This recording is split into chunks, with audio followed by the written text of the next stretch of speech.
The last few days, the streets of Seoul have resembled its concert arenas.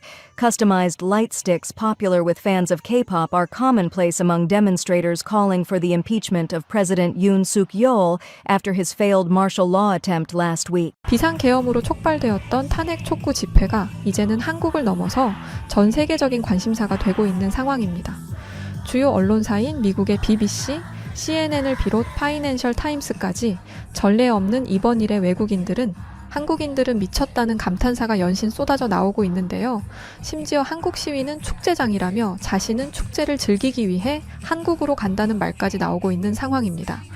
과연 외국인들은 이번 한국의 이런 현장을 어떤 모습으로 바라보고 있을까요? 또한 미국의 한 정책 전문가는 한국의 시위 문화도 대단하지만 한국의 다른 모습을 집중 조명하며 전 세계적으로도 이례가 없는 일이라고 말하는데요. 한국의 어떤 모습이 미국 정책 전문가들을 놀라게 했던 걸까요? 안녕하세요. 저는 미국에 거주하고 있는 에머리 밀러입니다.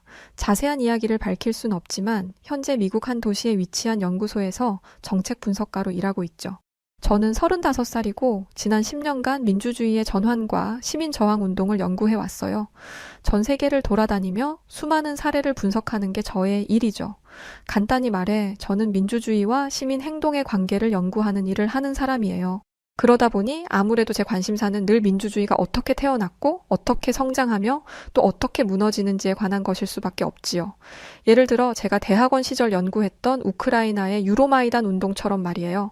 이 민주화 운동은 2013년 11월에 우크라이나 키예프에서 일어난 운동으로 저에게는 강한 인상을 남긴 대표적인 사건인데요. 당시 우크라이나 대통령이었던 빅토르 야누코비치가 유럽연합 EU와의 협력 강화 협정을 거부하고 대신 러시아와의 경제적 협력을 강화하려고 하면서 일어난 사태라고 간략히 설명드릴 수 있을 것 같아요. 처음엔 평화로운 시위였지만 정부가 강경하게 진압을 시도하면서 사태는 점점 폭력적으로 변해갔고 결국 3개월 만에 야누코비치는 러시아로 도피해야 했답니다. 사람들이 민주주의와 자유를 위해 목숨을 걸고 거리로 나섰고 결국 야누코비치 정권을 무너뜨린 사건이죠. 결과는 찬란했지만 그 대가는 참혹했어요. 수백 명이 목숨을 잃었고 결국 러시아의 크림반도 병합과 같은 더 큰 혼란으로 이어졌죠.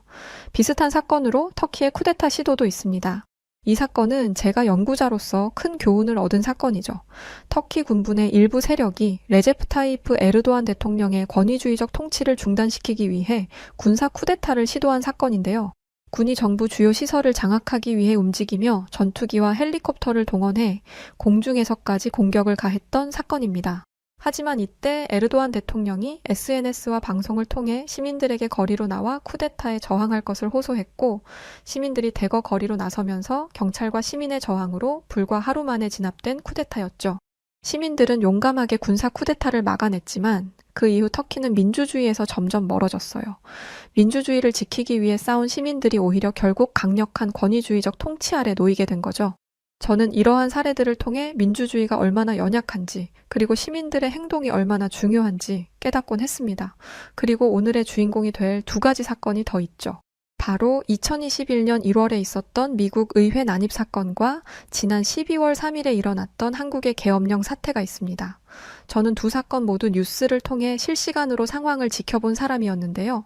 저는 이 두 사건을 모두 경험하면서 특히 한국의 계엄령 사태를 통해 미국의 민주주의가 얼마나 쉽게 위기에 처할 수 있는지 뼈저리게 느끼고 또 시민 행동과 제도가 민주주의를 유지하는 데 얼마나 중요한지를 느끼게 되었답니다. 며칠 전 저는 평소처럼 아침 일찍 사무실에 도착해 커피를 내리며 컴퓨터를 켰습니다. 그런데 이메일보다 먼저 확인하게 된 것은 바로 스마트폰에 뜬 한국의 계엄령 관련 긴급 속보였어요. 뉴스를 클릭하니 윤석열 대통령이 비상계엄을 선포했고 군이 국회를 봉쇄했다는 헤드라인이 제 눈을 사로잡더군요. 한국에서 계엄령이라니 사실 저는 그 순간엔 제 눈을 믿기 힘들었어요. 한국은 제가 항상 성공적인 민주주의의 사례로 꼽아왔던 나라였거든요. 1987년 민주화 이후 한국은 군사 독재를 끝내고 헌법과 제도를 통해 민주주의를 꾸준히 발전시켜온 나라라고 전 알고 있었으니까요. 무엇보다도 2016년 수백만 명의 시민들이 평화로운 촛불 집회를 통해 부패한 정권을 탄핵한 사례는 제 연구에서도 자주 인용되곤 하던 주요 소재였죠.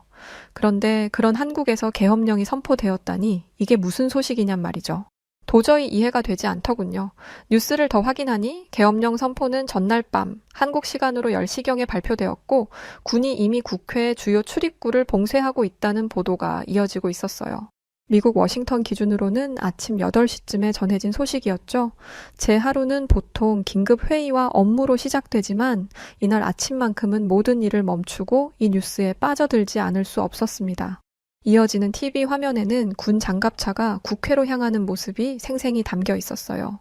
기자는 계엄령 선포의 이유를 국내 반국가 세력 척결로 요약했지만 실제로는 정치적 긴장과 권력 갈등이 배경임을 암시하고 있는 것 같았죠. 충격과 동시에 이 사건이 아무래도 그저 한국만의 문제가 아니라는 생각이 머릿속을 스쳤습니다. 민주주의라는 것이 어느 나라에서든 위기에 처할 수 있는 것임을 보여주는 사례라고 느껴졌기 때문이었어요. 저는 즉시 뉴스를 검색하고 한국의 상황을 더 깊이 알아보기로 했습니다. 왜 이런 일이 벌어진 걸까? 한국인들은 이 위기를 어떻게 극복할 수 있을지 여러 질문들을 멈출 수 없었죠. 그날 저는 한 가지 결심을 했습니다. 한국에서 벌어지고 있는 이 사건을 통해 민주주의와 시민의식에 대해 다시 한번 배워보겠다고 말이죠. 물론 충격을 받은 건 저뿐만이 아닌 것 같았어요. 윤석열 대통령의 계엄령 선포는 전 세계적으로 충격적인 사건인 것 같았죠. 사실 이 시대의 OECD 국가 중에서 그것도 세계 경제 순위 10위 내외를 겨루는 대한민국에서 세계 민주주의의 중요한 메시지를 던질 수 있는 사건이라고 해도 무방할 정도였죠. 화면 속 장면은 놀라움과 긴장감 그 자체였어요. 국회의사당으로 진입하려는 군 병력, 막아서기 위해 빠르게 모이는 시민들, 국회 안에서는 의원들이 필사적으로 본회의를 준비하는 모습까지 모든 것이 영화의 한 장면처럼 느껴졌어요. 사실 저는 한국의 이 사건을 보면서 제 나라의 경험, 특히 2021년 1월 6일 미국 의회 난입 사건과 비교하지 않을 수 없었는데요. 그날의 이야기는 이러합니다. 2021년 1월 6일 미국은 전 세계 민주주의 국가들 앞에서 자신들의 약점을 고스란히 드러냈죠. 당시 트럼프 대통령은 대선 결과에 불복하며 자신의 지지자들에게 의사당으로 행진하라는 메시지를 보냈어요. 그 결과 수천 명의 지지자들이 워싱턴 DC의 의사당으로 몰려가기 시작했죠. 난입이 시작된 그날 의사당은 상하원 의원들이 모여 조 바이든의 대통령 당선을 공식 인증하는 본회의를 진행 중이었습니다.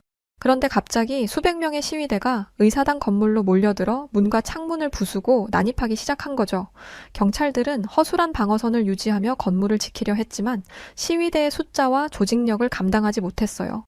그들은 의원들의 사무실을 점거하고 상원의 의장석에서 기념사진을 찍으며 민주주의의 상징적 공간을 훼손했죠. 결국 상하원 의원들은 피신해야 했고 의사당은 무려 몇 시간 동안 시위대의 손에 장악되었습니다. 이 사건으로 5명이 사망하고 수십 명의 부상자가 발생하기까지 했어요. 이후 트럼프 대통령은 비난받았고 미국의 민주주의는 세계적 신뢰를 크게 잃었죠. 하지만 제가 가장 충격을 받았던 것은 사건 이후 미국 시민들의 반응이었습니다. 일부는 시위대의 행동을 옹호하며 트럼프의 주장을 지지했고 다른 일부는 민주주의가 위협받는 상황에서도 무관심하게 지나쳤어요. 그 결과 시민사회는 분열되었고 미국의 정치적 긴장은 더욱 심화되게 되었죠. 반면 지금 한국에서 벌어지는 상황은 너무도 달라 보였습니다. 윤석열 대통령이 계엄령을 선포한 후 불과 몇 시간 만에 시민들이 행동에 나섰고 수천 명이 국회의사당 주변에 모였으니까요. 확인해보니 이미 한국의 SNS와 온라인 커뮤니티에서는 빠르게 메시지가 공유되며 사람들이 조직적으로 모여들고 있었는데요. 시민들은 단순히 항의만 한 것이 아니라 국회로 진입하려는 군의 움직임을 막기 위해 도로를 차단하고 일부는 직접 군인들에게 평화적인 설득을 시도하기도 하는 것 같았어요. 정말로 놀라운 모습이었죠. 시민의식이 이 정도로 성장할 수 있다는 사실 자체도 믿을 수 없을 정도였고요. 심지어 젊은 층의 사람들은 즉석에서 법률 관련 정보를 공유하며 계엄령의 부당함을 논리적으로 반박하기도 하더군요. 한국 시민들의 이런 행동은 미국의 의회 난입 사건과 극명히 대조적으로 보이고 있었어요. 미국의 시위는 민주주의를 무너뜨리려는 혼란과 폭력으로 이어졌다면 한국의 시민 행동은 민주주의를 지키려는 평화적이고 조직적인 움직임으로 이어지고 있었죠. 이렇게 되니 이 상황 전체가 참으로 흥미로운 주제가 아니게 될 수 없더군요. 저는 한국 시민들의 빠른 행동력과 단결된 대응을 보며 스스로에게 질문을 던졌습니다. 왜 한국에서는 시민들이 이렇게 빠르게 조직되고 한 목소리로 민주주의를 지키려 할 수 있을까? 왜 미국에서는 1월 6일 사건 이후 시민사회가 더 깊이 분열되었을까? 한국의 역사는 아마도 이런 차이를 설명하는 데 중요한 단서를 줄 수 있을 거라는 생각이 들었어요. 한국은 군사 독재에서 민주주의로의 전환을 시민들의 힘으로 이뤄낸 나라니까요. 그러니 시민들이 민주주의를 단순히 제도나 법의 문제로 보지 않고 자신들이 직접 만들어가야 할 것으로 여기는 점이 가장 큰 차이점이 아닐까 하는 생각이 들었어요. 한국의 시민 행동은 단순히 저항의 차원을 넘어 민주주의를 수호하는 실질적인 행동 그 자체였죠. 이렇게 되니 저는 점점 더 궁금증이 커져가기 시작했습니다. 이제 한국 시민들은 이 위기에서 민주주의를 지켜낼 수 있을까? 저는 그 해답을 찾아가는 과정을 지켜보기로 했어요. 물론 제가 지켜볼 수 있는 방법은 온라인뿐이었습니다. 다행히도 한국의 뉴스 채널들은 유튜브에서 모두 온라인 실시간 생중계를 해주고 있었기 때문에 저는 유튜브와 SNS를 통해 실시간으로 전해지는 한국 시민들의 움직임을 볼 수 있었어요. 누군가는 국회 앞에서 스마트폰을 들어 직접 시민 생중계를 하기도 하고 다른 누군가는 도로 한복판에서 군 차량을 막아서기도 하고 있더군요. 사람들의 목소리는 화면을 통해 생생히 전해지고 있었어요. 번역되는 댓글 분위기를 보아하니 군은 국민의 목소리를 들어야 한다. 우리는 폭력을 원하지 않는다는 등의 메시지가 많이 나오고 있더군요. 누군가 군인에게 그렇게 외치는 것 같기도 했어요. 확실치는 않았지만요. 심지어 군 차량이 천천히 도로로 진입하려 하자 시민들이 손을 맞잡고 인간 장벽을 형성하며 막아서기 시작했어요. 유튜브의 라이브 스트리밍 창은 수많은 응원의 메시지로 가득 차고 있었습니다.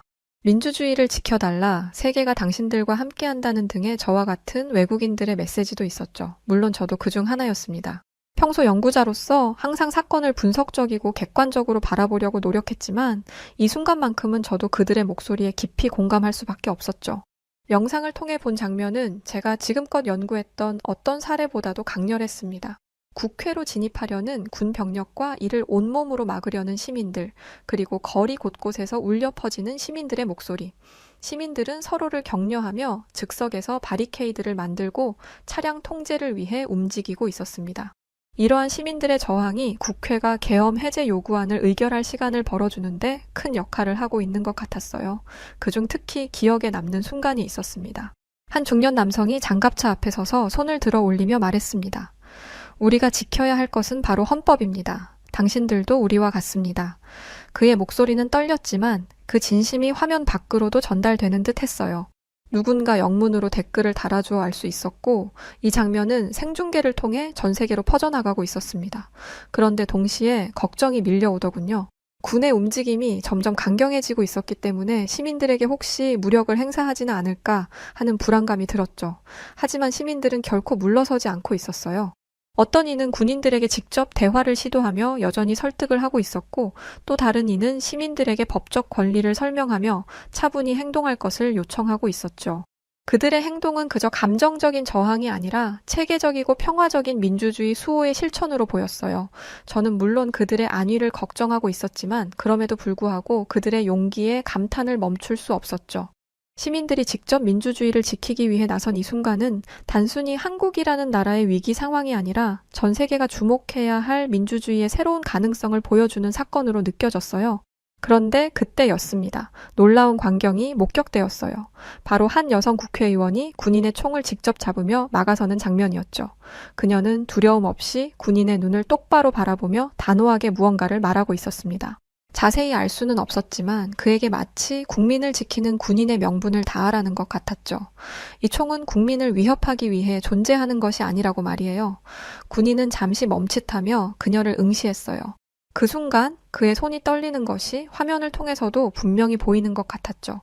저는 그 순간 미친 듯한 긴장감을 느꼈어요. 왜냐하면 미국이었으면 당장 그 자리에서 그녀를 사살하고도 남았을 테니까요.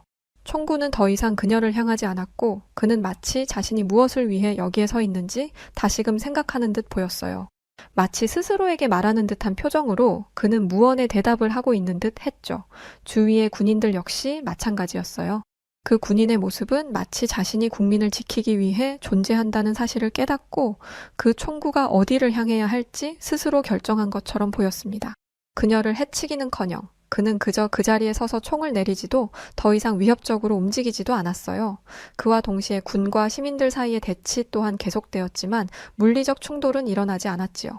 시민들은 결의에 찬 모습으로 군의 전진을 막으며 평화적인 저항을 이어가는 것으로 보였습니다. 이 모든 장면을 유튜브로 지켜보던 저는 깊은 감명을 받았어요. 군인의 망설임과 행동은 민주주의의 본질을 상징하는 듯 했죠. 물론 군인은 상명하복이 원칙입니다. 그렇기에 그 군인은 총을 내려놓지도 공개적으로 명령을 거부하지도 않았죠. 그러나 그의 행동은 스스로 국민을 지키기 위해 존재한다는 사실을 깨닫고 그 총구를 국민에게 겨누지 않겠다는 결단을 내린 듯 보였어요. 그 순간 그런 생각이 들더군요. 아, 민주주의는 단순히 제도나 법이 아니라 그것을 지키려는 사람들의 신념에서 비롯되는 게 맞구나. 이처럼 한국에서 벌어진 이 장면은 단순한 대치 이상의 의미를 지니고 있었습니다. 그것은 민주주의를 위협하는 상황 속에서도 개인의 신념과 용기가 얼마나 강력한 변화를 만들어낼 수 있는지를 보여주고 있었죠. 저는 한국의 긴급한 뉴스 상황을 보며 민주주의의 힘을 다시금 느낄 수 있었어요. 한국인들은 자신이 무엇을 위해 존재하는지 아는 사람들이라는 생각이 들었죠. 이러한 장면은 SNS와 유튜브를 통해 빠르게 확산되고 있었고, 많은 사람들이 이를 시청하며 역사적인 순간을 실시간으로 지켜보고 있었어요. 아마 저뿐만이 아니라 전 세계가 놀라워하고 있었겠죠. 한국의 시민들과 국회의원들이 보여준 단결력과 민주주의를 지키려는 의지가 정말 대단했으니까요. 만화에서나 볼 법한 사태죠, 사실. 이러한 연대와 행동이야말로 진정한 민주주의의 힘이 아닐까라는 생각이 들며 문득 그런 생각이 들었어요. 미국은 과연 우리나라에서도 이러한 연대가 가능할까? 솔직히 쉽지 않겠다는 생각이 들었죠. 미국 사람들은 이렇게 연대가 잘 되지 않거든요. 이런저런 생각에 잠겨 있는데 상황은 긴박하게 이어졌습니다. 이윽고 새벽이 밝아올 무렵 본회의장에 모인 의원들이 마침내 계엄 해제를 위한 투표를 준비하기 시작했어요. 국회의사당 내부는 침묵 속에서도 긴장감이 감도는 것 같았죠. 의원들은 그동안의 갈등과 위기 속에서 자신들이 내려야 할 결정을 깊이 깨닫고 있는 듯 했어요. 곧이어 계엄 해제 투표가 시작되었고 하나씩 투표가 집계되며 국회는 점점 더 뜨거워졌죠. 그리고 드디어 결과가 나왔습니다. 결국 압도적인 전원 찬성으로 계엄 해제안이 통과되었다는 자막이 흘러나왔어요. 의장은 이를 선포하며 국회 내외로 커다란 환호성이 터져나왔지요. 계엄령이 해제되었습니다. 이 소식은 국회 밖에서 기다리던 시민들에게도 즉시 전달된 것 같았어요. 밤새 추위 속에서 국회를 지키던 시민들은 서로를 끌어안으며 기쁨의 눈물을 흘리고 있었죠.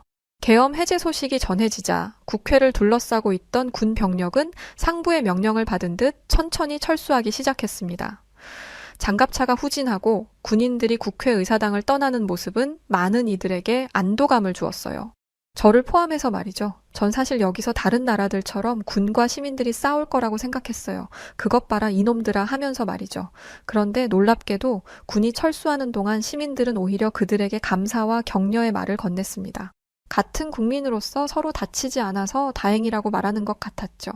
어떤 군인은 시민들의 말을 듣고 고개를 숙이며 미소를 지어 보이기까지 했습니다. 그 모습은 긴장감 넘치던 밤을 잊게 할 만큼 평화로웠죠. 유튜브 생중계로 이 모든 과정을 지켜보던 저는 믿기 힘들 정도로 감동을 받았어요. 눈물이 날 것 같았죠. 이게 영화가 아니라 현실이라니. 진정한 민주주의는 이런 것이라는 말만을 반복할 뿐이었어요. 한 나라의 국민들이 뭉쳐 독재적인 위협에 저항하고 자신들의 민주주의를 지켜낸 이 장면은 제가 평생 연구하고 고민해온 민주주의의 실천적인 사례 그 자체였거든요. 계엄 해제를 위해 싸운 국회의원들, 위험을 무릅쓰고 국회를 지킨 시민들, 그리고 무력을 사용하지 않고 물러난 군인들까지. 이 모든 이들이 만들어낸 아름다운 결과는 민주주의를 사랑하는 전 세계인들에게 깊은 감동과 교훈을 남길 만한 사례였습니다. 그날 한국에서 벌어진 일들은 민주주의의 살아있는 힘과 가능성을 보여준 현실 그 자체였던 것 같아요.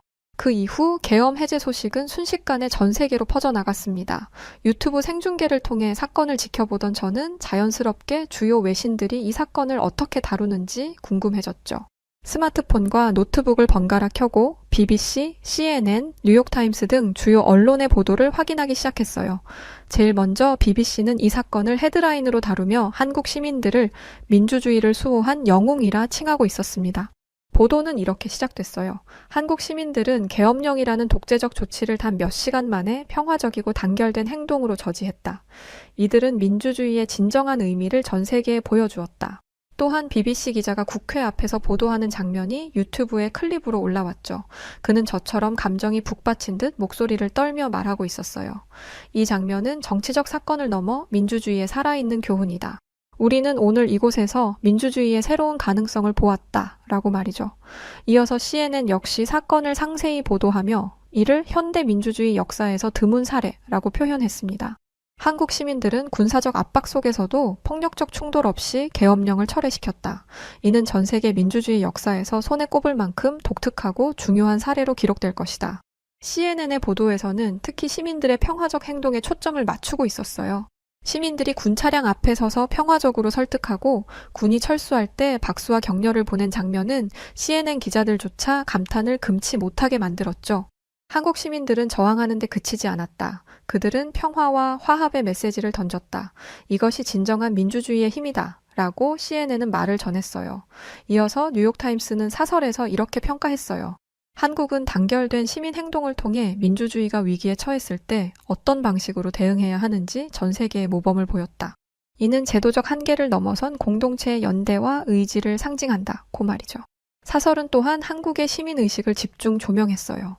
군사적 충돌과 정치적 혼란 속에서 한국 시민들은 자발적으로 움직이며 민주주의의 가치를 수호했다. 이들의 단결과 행동력은 단지 한국을 위한 것이 아니라 전 세계 민주주의를 위한 메시지다. 제 말이 이 말이라니까요. 이런 보도들을 읽으며 저는 제가 느낀 감동이 단지 저만의 것이 아니었음을 깨달았어요. 한국 시민들의 용기와 단결은 국경을 넘어 많은 이들에게 감동과 교훈을 주고 있는 것 같았죠. 저는 한국이 제가 생각한 것보다 오히려 더욱 강한 민주주의를 가진 나라라는 걸 느낄 수 있었습니다. 계엄령 발표 뉴스를 접했던 몇 시간 전과 다르게 말이에요. 외신들은 한국을 민주주의의 모범으로 칭송하고 있었지만 저는 그 칭송이 단순히 제도적 안정성에 대한 것이 아니라 그것을 지키는 사람들의 용기와 결단에 대한 것이란 사실을 명확히 알 수 있었어요. 저는 한국의 국민들에 대한 깊은 존경과 감동을 가슴에 품게 되었지요. 만약 계엄령 사태 자체 때문에 부끄러워하시는 한국인 여러분들이 있다면 절대 그러지 마세요. 왜냐하면 이번 사건은 오히려 한국의 민주주의가 얼마나 성숙한지를 보여주는 사태였거든요. 미국에서 있었던 의회 난입 사건을 떠올렸을 때 미국은 정치적 분열과 혼란 속에서 민주주의가 흔들리는 모습을 여과 없이 드러냈잖아요. 그날 일부 시민들은 민주주의의 근본을 위협하며 폭력을 행사했고 다른 이들은 방관자로 남았죠. 심지어 많은 이들이 그것을 정당화하려는 모습마저 보였고요. 한국을 보며 저는 스스로에게 몇 번이고 묻습니다. 왜 우리는 한국처럼 단결하지 못했을까? 왜 우리는 우리 스스로의 민주주의를 지키기 위해 하나가 되지 못했을까? 미국은 세계에서 가장 오래된 민주주의 국가 중 하나라고 자부해요. 그러나 최근 몇 년간 우리의 정치와 사회는 점점 더 분열되고 그 결과 시민들이 민주주의를 지키는데 필요한 신뢰와 연대를 잃어버렸죠. 반면 한국은 단합된 시민의식으로 독재의 위협에 맞섰고 그 과정에서 평화와 화합의 메시지를 전달했어요. 이 차이는 너무나도 큰 것이라고 생각해요. 한국은 민주화 항쟁부터 시작하여 촛불 집회에 이르기까지 시민들이 민주주의를 위한 중요한 순간마다 행동을 통해 목소리를 낸 나라예요. 한국인들의 촛불은 단지 물리적 저항의 도구가 아니라 평화적이고 성숙한 시위 문화를 상징하죠. 그래서 저는 한국을 존경합니다. 한국은 단순히 선진국이 아니라 민주주의의 진정한 강자라고 생각해요. 시민 한 사람 한 사람이 자신이 민주주의의 주체임을 인식하고 행동으로 보여주는 것 같아요. 저는 이런 한국의 사례를 더 깊이 연구하고 배우고 싶습니다. 한국의 촛불은 단지 한국을 밝힌 것이 아니라 세계 민주주의의 미래를 밝히는 빛이에요. 마지막으로 저는 한국 시민들에게 이런 말을 전하고 싶습니다. 저는 지금도 한국을 지켜보고 있습니다. 그리고 앞으로도 그럴 것이에요. 여러분은 전 세계 사람들에게 민주주의가 무엇인지 보여주고 계십니다. 지금처럼 멋진 모습을 계속 보여주세요. 여러분의 촛불은 단순히 한 나라의 민주주의를 위한 것이 아니라 세계의 민주주의를 위한 희망의 불꽃이라는 걸 잊지 마세요. 그리고 또 한국 시민 여러분, 감사합니다. 여러분은 제가 민주주의를 다시금 믿고 존경하게 만든 분들이에요. 여러분 덕분에 저는 오늘도 제 나라의 민주주의를 위해 작은 행동을 시작하려 합니다. 한국은 단지 한 나라가 아니라 세계의 민주주의를 지키는 중요한 사례로 역사에 남을 것이에요. 이렇게 이야기하며 저는 다시 한번 한국의 촛불처럼 작은 불빛이 모여 거대한 빛을 만들어내는 장면을 떠올립니다. 그 불빛은 앞으로도 전 세계 사람들에게 계속해서 희망의 메시지를 전할 것이라고 믿어 의심치 않아요. 한국 존경합니다. 언제나 지금의 빛을 잃지 마세요. 미국 세인트폴에 있는 한 영화 제작사가 동아시아 다큐멘터리를 기획했던 한 여성이 좌절한 듯 고민하고 있는 모습이 보입니다. 이내 그녀는 한국으로의 촬영을 떠났고 그곳에서 정말 믿기 힘든 모습을 마주하고 촬영물을 어딘가로 전달하는데요. 과연 이 미국 여성에게 무슨 일이 있던 걸까요? 안녕하세요. 저는 미국에서 영화 제작자로 일하고 있는 마이클 브라운입니다.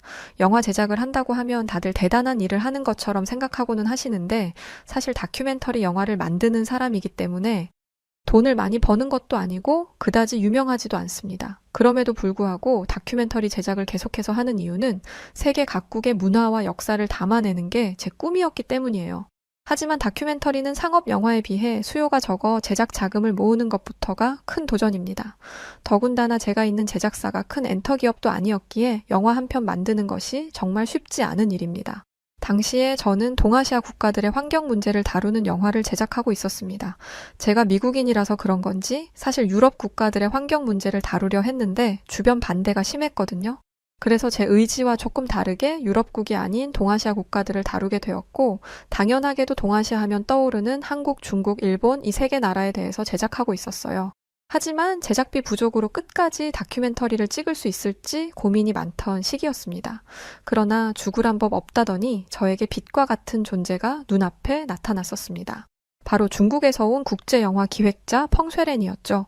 펑쇠렌은 이런 제 다큐멘터리에 관심이 많았습니다. 당시 한국 환경을 다루고 있었는데 제 다큐멘터리를 중국에서 소개하고 싶다고 하더라고요. 사실 처음에는 의아했습니다. 보통 자신이 속한 아시아국의 환경 문제를 다루는 건데 과연 중국에서 관심을 받을 수 있을까 하는 의구심이 들었었거든요. 하지만 제게 선택의 여지는 없었습니다. 제작비 한 푼이 귀했거든요. 그리고 펑쇠렌과 대화하다 보니 중국에 대한 선입견도 조금 깨지더라고요. 자신의 문화에 자부심이 있는 펑쇠렌을 보면서 중국의 역사가 길기는 하다더니 사실이기는 한가 보구나 라는 생각도 하게 됐죠. 또 저는 먹는 걸 굉장히 좋아하는데 예술가는 배고픈 직업이다 보니 먹고 싶은 게 있어도 꾹 참는 경우가 다반사였거든요. 하지만 펑쇠렌은 맛있는 중국 음식을 소개하고 사주면서 중국의 음식 문화도 알려주려고 노력했습니다. 또 제 다큐멘터리 제작비에 과감한 투자를 해준 사람이기도 했기 때문에 당시에 저는 펑쇠렌이 정말 좋은 사람이라고만 생각했어요. 매스컴에서 나오는 중국의 모습이 전부가 아니라고 생각하기도 했죠. 그 사건이 있기 전만 해도 말입니다. 앞서 말했듯 저는 환경오염에 관한 내용의 다큐멘터리를 제작하고 있었어요. 한국과 중국, 그리고 일본, 이렇게 세 나라를 다룰 예정이었죠. 동아시아 국가에서 탄소 배출량이 가장 많은 곳은 어디인지 다큐를 찍으며 기후변화 문제를 찾아보고자 하는 영화를 제작하고 이를 알리려 했거든요. 그런데 문제가 발생하기 시작합니다. 분명 저는 펑쇠렌을 처음 만났을 때 한국 부분을 다루고 있었어요. 자료 조사도 하고 한국의 계절과 환경에 대해서 펑쇠렌과 대화도 하고 의논도 한 건 사실이에요. 그런데 분명 저는 당시에 중국에 대한 이야기도 했었습니다. 펑쇠렌에게 주었던 기획서에도 중국 이야기가 들어가 있었고요. 저는 당연히 기획서를 본 줄 알았는데 이걸 보지도 않고 투자를 하겠다고 마음먹었을 줄은 정말이지 상상도 못했습니다. 투자 받았을 때만 해도 저는 중국 촬영 때는 펑쇠렌의 지식과 인맥이 도움이 되겠구나 생각까지 했어요. 그런데 알고 봤더니 한국을 다룬다는 이야기만 보고서는 대뜸 중국에 소개하자면서 투자를 결심했던 거였죠. 펑쇠렌을 처음 만났을 때 당시 한국을 다루고 있긴 했지만 이미 한국의 사계절과 한국의 환경 오염에 대한 대처 방식, 한국인들의 환경 오염에 대한 지식과 이해 정도까지 모두 조사와 촬영이 거의 끝날 무렵이어서 저는 아무렇지 않게 중국의 환경 문제를 다루자고 제안했던 건데 펑쇠렌은 그런 저를 두고 갑자기 사기꾼 취급하면서 몰아가기 시작한 겁니다. 제가 촬영하며 조사한 한국의 탄소 배출량은 국제환경단체 기후행동 추적 데이터에 의거 13위로 조사되었고 당시 전 세계 1위로 온실가스를 배출했던 국가가 중국이라는 것을 확인하고 바로 중국 촬영에 들어가려고 했던 것이죠. 그런데 펑쇠렌은 그런 저의 행동에 화를 냈던 겁니다. 지금까지 저를 속인 겁니까? 저는 한국의 환경 문제를 비판하는 내용으로 알고 투자를 한 건데 지금 어딜 문제 삼겠다고요? 우리 중국이요? 대체 지금 뭐 하자는 겁니까? 속인 게 아니라 펑쇠렌이 제대로 보지 않은 거라고 백날 얘기해도 제 얘기를 듣지 않더라고요. 정말 벽을 보고 말하는 것 같았습니다. 심지어 펑쇠렌은 이런 말도 하더군요. 왜 여기에 중국을 끌어들이는 겁니까? 중국의 탄소 배출량이 많다는 건 다 날조된 거야. 지금 당신 나라 미국이 거짓말 치는 거라고. 미국인이라서 잘도 속아온 모양인데 이건 전 세계적으로 잘 알려진 사실이야. 한국을 다루기로 했으면 한국을 다뤄야지 뭔 중국이야. 너무나 원색적인 비난에 당황스럽더라고요. 제가 지금까지 본 모든 모습이 거짓말이었다니 솔직히 인간적으로 상처받았어요. 그리고 미국이 뭐 하려고 그런 거짓말을 한답니까? 하려면 중국이 하겠죠. 펑쉐렌을 보면서 중국에 대한 이미지가 많이 나아졌는데 역시는 역시더라고요. 미국은 인정이라도 하지 중국은 인정조차 안 하려고 하는 모습에 정남이가 떨어졌습니다. 펑쉐렌은 여기서 그치지 않았습니다. 이번엔 저희 다큐 영화사에 투자했던 투자금을 빌미로 협박을 하더라고요. 당신이 계속 고집을 부리면서 중국 얘기를 넣겠다고 하면 모든 투자금 철회할 거예요. 지금까지 들어간 돈을 모두 토해내게 만들 거라고. 내가 이러라고 돈을 쓴 줄 알아? 중국을 비판하는 내용을 중국에 소개하라고? 펑쉐렌은 한국을 비판하는 내용을 중국에 소개해서 사람들의 호응을 얻을 생각이었던 거예요. 중국과 한국의 관계가 좋지 않다는 건 너무나 잘 알고 있었지만 본인들 잘못은 쏙 빼고 남의 나라 잘못만 소개하려고 하다니 더 이상 펑쉐렌과 함께 앉아있는 게 무의미하다고 느껴졌습니다. 솔직히 투자금을 회수한다고 하는 말에 살짝 위축되기는 했어요. 투자금을 회수하는 건 불가능하다고 이야기했더니 저를 사기죄로 고소한다고 했거든요. 미국의 그런 가짜뉴스를 퍼뜨리려고 하다니 당신들이 우리 중국을 욕보이게 하는 주 범인들이었구만. 내가 당장 당신들 고소할 거야.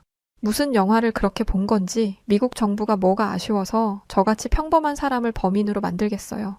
그리고 무슨 효과가 있다고 이 소규모 자본 다큐멘터리로 중국과 기싸움을 하겠냐고요.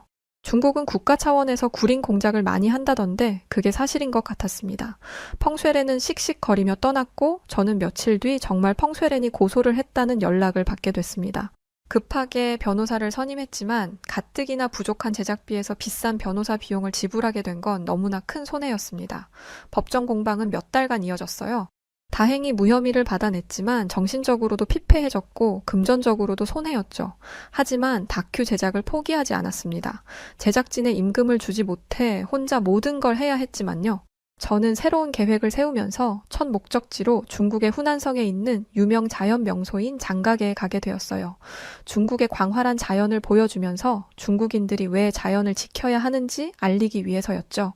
정신없이 촬영 장비를 세팅하고 자연 풍경을 촬영하고 있는데 중국인들로 보이는 사람들이 저를 부르더라고요. 그러더니 굉장히 날선 목소리로 지금 우리 찍고 있는 거예요? 라고 하더라고요. 순간 차갑게 돌변했던 펑쉐렌이 생각나면서 심장이 덜컥 내려앉았지만 침착하게 대답했습니다. 아닙니다. 저는 이 절벽과 주변 환경을 촬영하고 있어요. 환경과 다큐멘터리를 만들고 있거든요. 사람은 찍지 않아요. 그러나 제 설명에도 불구하고 그들의 표정은 점점 더 험악해졌습니다. 그러더니 갑자기 소리를 지르더라고요. 보통 목소리를 천천히 높이다가 소리를 지르는데 그런 것도 없었어요. 정말 당황스럽더라고요. 짧은 머리에 몸에 문신까지 하고 있던 중국인들 사이에 둘러싸이게 되니 사실 솔직히 정말 많이 무서웠습니다. 그리고 중국인들은 저에게 협박하기 시작했죠. 거짓말하지 말고 카메라 내놔. 방금 분명히 우리를 찍었지? 아니야? 당장 카메라 내놓으라고. 그게 싫으면 돈을 내. 무슨 준비라도 했던 사람들처럼 함께 있던 사람들은 죽이 척척 맞았습니다. 영어까지 잘 구사하는 사람까지 있던 걸 봐서는 중국을 찾은 해외 관광객들을 상대로 이런 일들을 종종 벌이는 것 같았어요. 그러면서 심지어 제 카메라를 뺏으려고까지 했습니다. 공격적으로 손을 뻗어 제 카메라를 빼앗으려 하길래 저는 본능적으로 카메라를 감싸 안았습니다.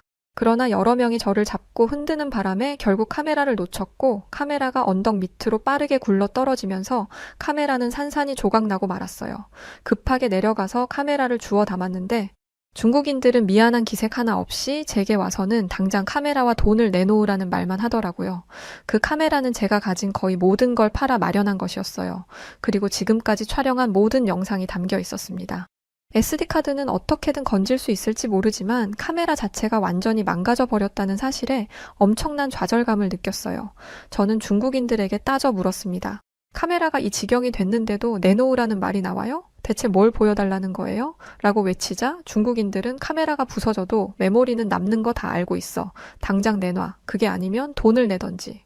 저는 제가 모든 걸 팔아 마련한 제 카메라가 부서진 탓인지 저도 모르게 더 이상 참을 수 없었는지 무서움도 잊은 채 중국인 무리를 향해 거칠게 소리쳤습니다.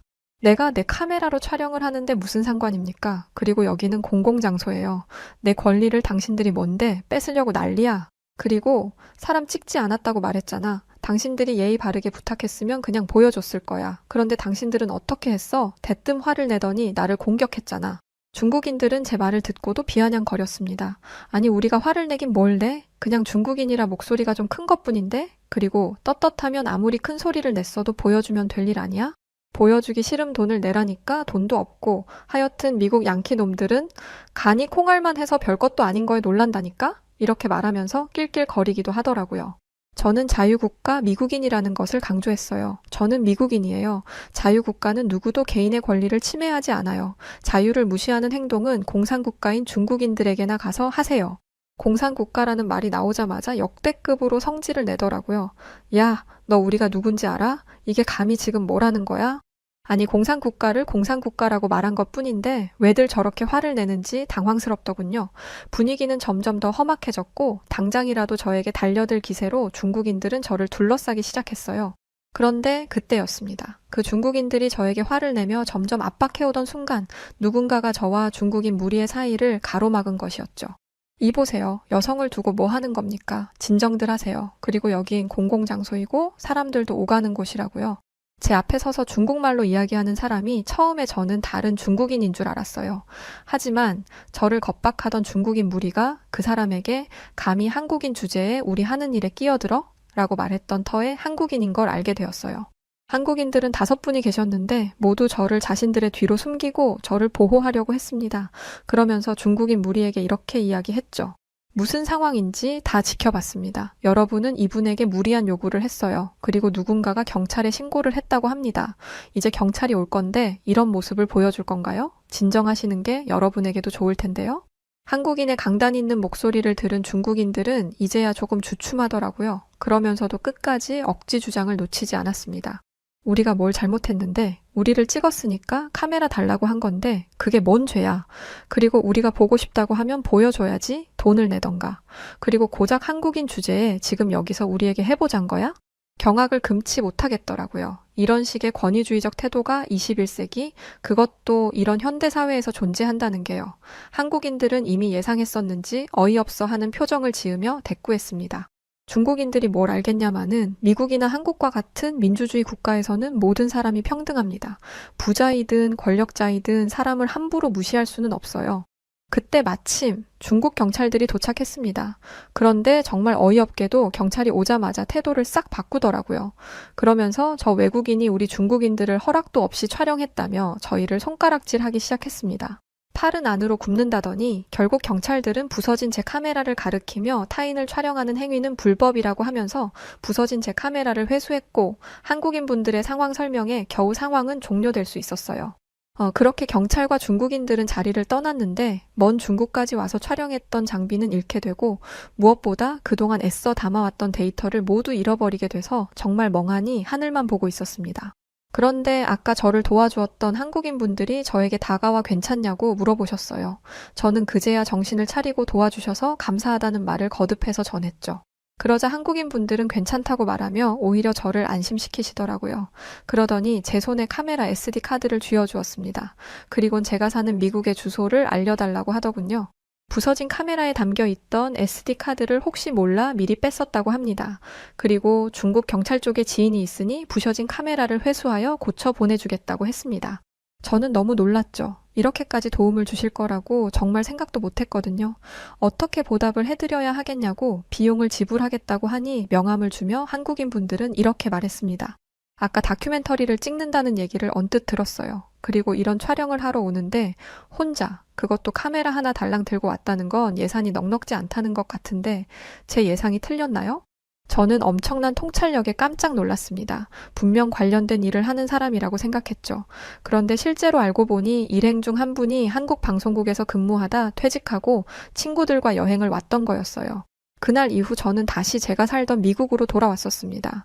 다행히 한국인 분들이 손에 쥐어준 SD카드가 있던 터에 다큐에 들어갈 일부 영상들은 보존되었었죠. 그리고 얼마 뒤 정말 그때 만난 한국인 분들이 수리한 제 카메라를 제가 사는 곳으로 보내주었습니다. 이 얼마나 감사한 일인가요? 세계 어느 국가의 사람들도 이렇게 타인을 도와주지 못할 겁니다. 이렇게 감사한 일을 겪었음에도 사실 저는 그 이후로 기획했던 다큐멘터리 촬영을 할 수가 없었어요.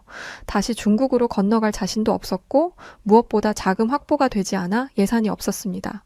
그렇게 시간은 흐르고 어느 날이었습니다. 미국 CNN에서 기자로 근무하고 있던 친구가 최근 전에 대학에서 만났던 한국인 친구가 미국으로 왔고 저녁 식사 초대를 받았는데 같이 가자고 했었어요. 한국인이라 제가 큰 도움을 받았던 국가의 사람들이 떠올랐습니다. 당연히 저는 그 제안에 응했고 함께 저녁 식사 자리에 참석하게 되었습니다. 그곳에는 CNN에서 기자로 활동하는 미국인들과 한국인들로 보이는 몇몇 분들이 계셨어요. 그분들은 저를 반갑게 맞아주었고 인사를 나누며 저희는 맛있는 저녁 식사를 할 수 있었어요. 그런데 그곳에서 저는 정말 아주 놀랍고 재밌는 광경을 목격하게 되었었습니다. 식사를 맛있게 하고 먹었던 음식을 치우는데 미국은 음식물 쓰레기와 일반 쓰레기를 구분하지 않고 버리거든요. 그런데 그렇게 음식물과 일반 쓰레기를 함께 치우는 모습을 보던 한 한국인이 지인에게 그 모습을 보며 혀를 끌끌 찼습니다. 아니, 미국에서 쓰레기 버릴 때마다 양심에 찔리네. 너는 안 그래? 그러자 한 한국인분이 고개를 끄덕이더라고요. 나도 그래. 여기서 10년을 넘게 살았는데도 익숙해지지가 않네. 그런데 뭐 어쩌겠어. 내가 분리수거를 한다고 해도 바뀌는 게 없을 텐데 여긴 미국이잖아. 맞아. 한국에서는 이렇게 버렸다간 난리가 날 텐데. 이런 상황과 대화들을 지켜보던 저는 의아했죠. 쓰레기? 분리수거? 대체 이게 무슨 말인지. 여하튼 이 얘기를 들으니 환경 다큐멘터리를 만들던 제 귀가 쫑긋해지더군요. 무슨 얘기를 하는 건지 묻자 두 사람은 한국의 분리수거 시스템에 대해 설명해 주었습니다. 저는 분리수거 시스템을 언뜻 알고만 있었지 자세히는 몰랐어요. 그런데 한국은 이 분리수거를 굉장히 철저하게 지키더라고요. 일반 쓰레기와 음식물 쓰레기를 구분해서 버리는 건 기본이고 음식물 쓰레기 중에서도 버릴 수 있는 것, 버릴 수 없는 것이 정해져 있었어요. 얘기를 듣는데 듣는 것만으로도 뭔가 복잡하게 느껴지고 플라스틱, 깡통, 비닐, 음식물, 일반 쓰레기 등등 머리가 아프더라고요. 솔직히 미국은 그런 거 없어요. 일반 쓰레기든 음식물이든 그냥 다 같이 버려버립니다. 그래서 쓰레기장 주변에 온갖 벌레들이 들끓기도 하고 길고양이들이 기웃대거나 냄새도 심하게 납니다. 설마 이걸 다 기억하시는 거예요? 라고 물으니 두 분은 그걸 말이라고 하냐? 라는 눈빛으로 저를 쳐다보았습니다. 한국에서는 이게 정말 당연한 일상이더라고요. 게다가 재활용품도 종이, 플라스틱, 캔, 유리병을 분리해서 버린다고 했습니다.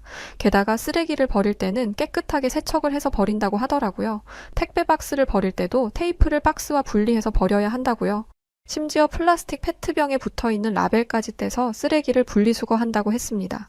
솔직히 이걸 문서로만 봤으면 안 믿었을 겁니다. 이런 규칙이 있다고 해도 안 지킬 거라고 생각했어요.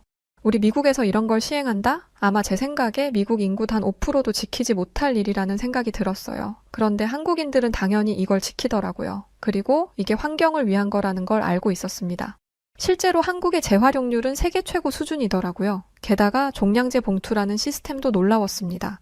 쓰레기를 버릴 때 특별한 봉투를 사용해야 하는데 이 봉투의 가격에 쓰레기 처리 비용이 포함되어 있더라고요. 즉 불필요한 쓰레기를 많이 버리는 사람일수록 쓰레기 처리 비용을 많이 감당해야 한다는 거였죠. 쓰레기 처리 비용을 아끼고 싶다면 자발적으로 쓰레기를 줄이게 만드는 아주 똑똑한 방법이었어요. 솔직히 저는 환경보호를 가장 잘하는 나라로 독일을 주목하고 있었어요. 동아시아 국가의 환경 문제에 대한 실상을 보여주고 독일의 선진적인 환경 정책과 재생에너지 사용을 촬영하려고 했죠. 그런데 저는 제 계획을 완전히 수정해야겠다고 마음먹었습니다. 독일도 분리수거를 하기는 하지만 이렇게 모든 사람이 하는 건 아니에요. 해도 그만, 안 해도 그만이죠. 그런데 한국은 수준 자체가 달랐습니다. 하지만 쉽게 믿을 수 있는 수준이 아니었어요. 그래서 저는 눈으로 직접 봐야겠다고 마음먹고 한국행 비행기 티켓을 예매했습니다. 진짜 열심히 모아 촬영 때 쓰려고 한 건데 앞전에 한국에 대해 조사할 때 예산이 없어서 인터넷으로만 자료를 수집하고 한국에 전파된 영상들을 짜집기하여 준비했었는데 눈으로 봐야겠다는 생각을 했거든요. 인터넷으로 자료 조사했던 이상의 것이 있길 바라는 마음으로 저는 비행기에 올랐고 얼마 뒤 한국에 도착할 수 있었습니다. 인천공항에 발을 딛는 순간 새로운 세계에 들어선 기분이었어요. 공항에서의 청결함이 장난 아니더라고요. 어디에서도 쓰레기를 볼 수가 없었습니다. 화장실은 말할 것도 없었죠. 이 정도면 청소부들이 시도 때도 없이 다녀야 할 텐데 청소하는 사람들도 많이 보이지 않았습니다. 그럴 수 있는 이유는 단 하나였어요. 쓰레기를 많이 버리지 않으니까 가능한 일이죠. 그리고 사람들이 텅 빈 플라스틱 컵이나 빈 봉지를 손에 들고 다니더라고요. 왜 그러나 했더니 쓰레기통을 찾으면 버리려는 거였어요. 그런데 쓰레기통이 정말 많이 없더라고요.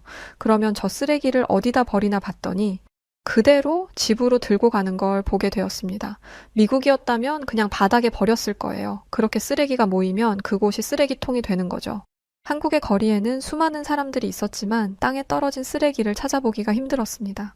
심지어 담배꽁초조차 안 보이더라고요. 나중에 안 거지만 한국에서는 길거리 흡연조차 금지되어 있었어요. 미국에서는 어딜 가나 담배 냄새를 맡아야 하는데 그런 곤욕을 치르지 않아도 된다니 이 이유 때문에라도 한국에 와야겠다는 생각이 들더라고요. 뉴욕이나 LA 같은 대도시는 많은 사람들이 환상을 갖는 곳이지만 실제로 가면 쓰레기로 넘쳐나는 걸 볼 수 있습니다. 인구 밀집 지역이나 관광지 주변은 더 심하죠.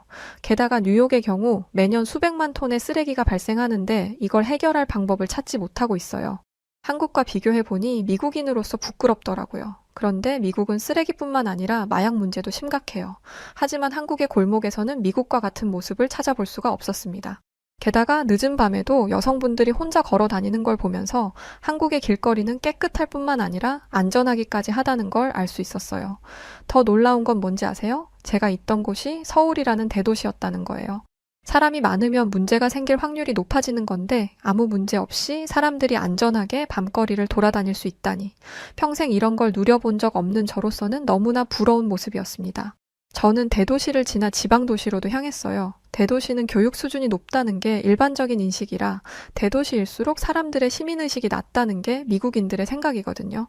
그런데 한국은 지방도시라고 해서 교육 수준이 낮지 않더라고요. 제가 만난 사람들 전부가 대졸자였습니다.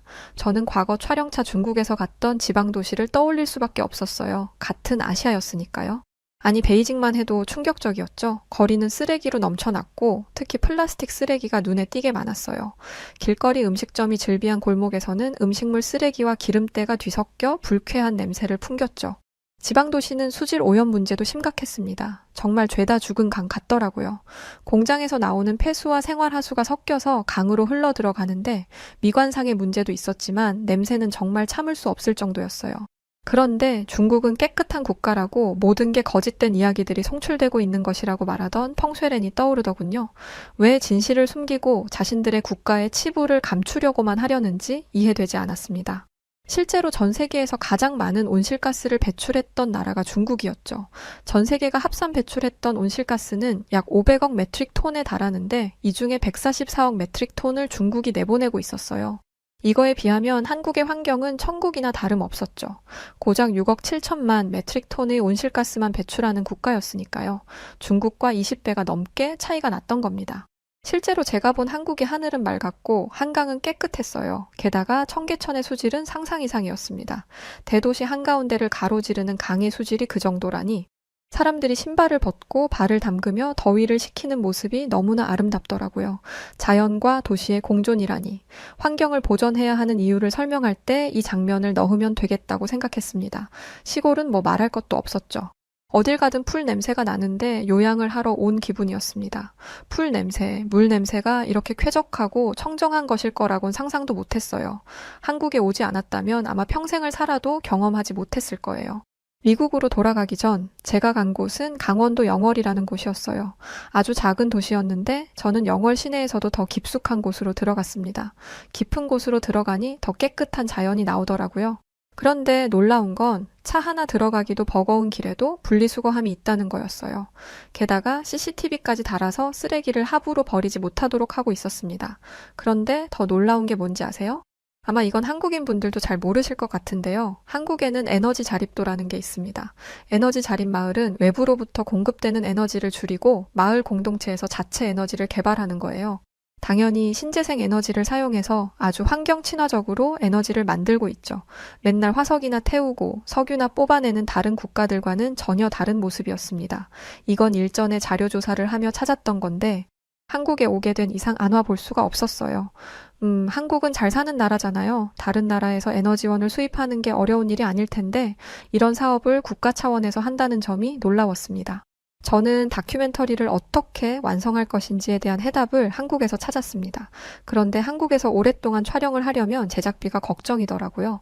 그래서 SNS에 하소연하는 글을 썼는데 어떻게 알았는지 한국 독립영화 제작팀에서 연락이 왔어요. 자기들이 도와줄 수 있을 것 같다고 하더라고요. 저는 그분들의 도움을 받아 사무실에서 숙식을 해결하며 촬영을 이어왔습니다. 그런데 제작팀이 엄청난 소식을 물고 왔어요. 바로 한국인 투자자가 저희 다큐멘터리에 자본을 댄다는 거였습니다. 그런데 말이 투자지? 이거는 후원이나 다름없어요. 다큐멘터리 영화로 수익을 기대한다는 게 말이 안 되니까요. 제가 이런 말을 하면 안 되지만 왜 투자를 하는 건지 궁금했습니다. 그 투자자분은 이런 내용이 세계에 알려져서 많은 나라들이 환경 보전의 필요성을 깨닫길 바란다고 하셨어요. 그러면서 덧붙인 말이 굉장히 멋있었는데요. 그분은 한국인이 투자했다고 해서 한국이 과하게 드러나지 않아도 괜찮습니다. 있는 그대로 제작해주세요. 한국의 위상이 드높아지는 것도 자랑스러운 일이지만 거짓이 있어서는 안 된다고 생각해요. 라고 말씀하셨어요. 지난날 누구와 너무나 다르더라고요. 저는 한국의 도움으로 환경 다큐를 완성해서 환경보호단체에 보냈습니다. 그런데 이 소식을 어떻게 알았는지 펑쉐렌에게서 문자가 왔었어요.